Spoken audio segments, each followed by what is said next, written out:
Hello friends, मैं हूं Pankaj Panjwani. And friends, आपको पता होगा कि जो हमारा डेटा एनालिसिस का पहला प्रोजेक्ट था उसमें हमने एक फ्रूट्स डेटा सेट को यूज़ किया था जिसमें 83 रोज़ थी।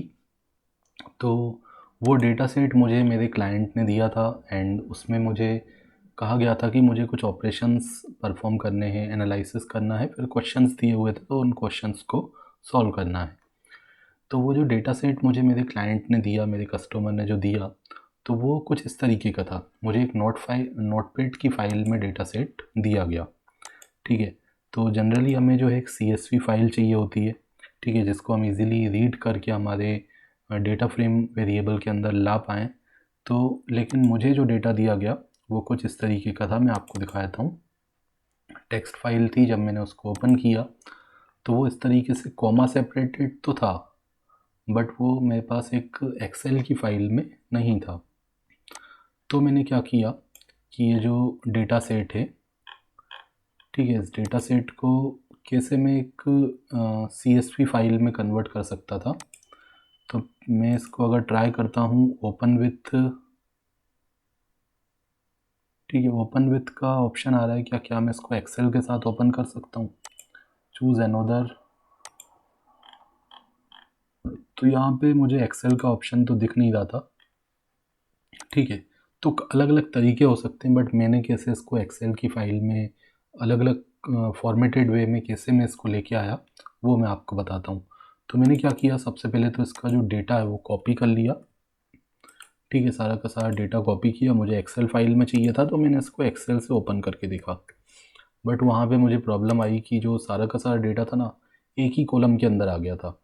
मैंने एक ब्लैंक वर्कबुक ओपन कर लिया एंड यहाँ पे मैंने इस कॉलम में जाके इसको पेस्ट किया। तो ये एक सारा का सारा डेटा ना एक ए नाम के कॉलम में ही मेरा चले गया, सब एक ए नाम के कॉलम में आ गया। तो मुझे तो ये अलग अलग चाहिए, नेम अलग चाहिए, जैसे इसमें अलग अलग कॉलम्स हैं, नेम है, कलर है, शेप है, वेट है, प्राइस है।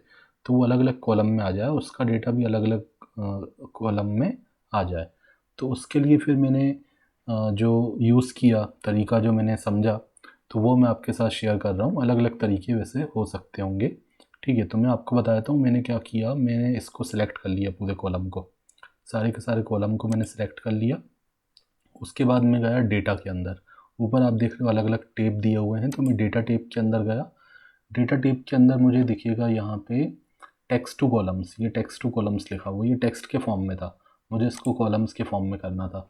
तो इसमें मुझे बताया कि कुछ ना कुछ आपको डीलिमिटर यहाँ पे देखना पड़ेगा। अब यहाँ पे डीलिमिटर तो दिया है, कोमा कोमा कोमा दिया हुआ है, तो मैंने डीलिमिटर यहाँ सेलेक्ट कर लिया। जैसे ये लिखा है कैरेक्टर सच एस कोमास और टेब, तो मैंने इसको नेक्स्ट किया एंड मैंने बताया मेरा जो डिलिमीटर है, किस चीज़ से मुझे इसको सेपरेट करना है अलग अलग कॉलम में।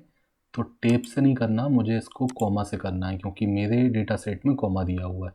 अगर आपका जो डेटा सेट है, मतलब अगर आपके साथ भी ये सिनारियो होता है, आपके पास डेटा है बट वो टेब उसमें स्पेस से सेपरेटेड है या सेमी कॉलन से सेपरेटेड है, जिस भी चीज़ से वो सेपरेटेड है, तो वो यहाँ पे आप सेलेक्ट कर लेना, ठीक है। एंड उसके बाद आपको ये विजुलाइज हो जाएगा नीचे, इस तरीके से आपका डेटा आने वाला है अलग अलग कॉलम में। एंड आपने नेक्स्ट कर लिया, फिर से आपने इसको फिनिश कर लिया, तो ये आप देखो हमारा डेटा सेट अब सही तरीके से ये हमारे पास आ गया, ठीक है। फिर आप जाके फाइल में जाके इसको CSV के फॉर्म में सेव कर सकते हो, ठीक है, सेव कर लो, सेव एज़ कर लो।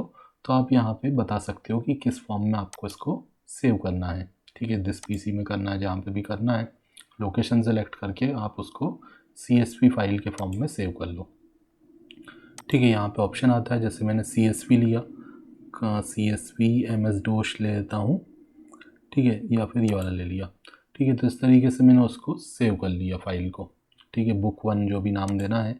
तो ये हमारी एक कॉमा सेपरेटेड फाइल के फॉर्म में सेव हो जाएगा। Thanks for watching.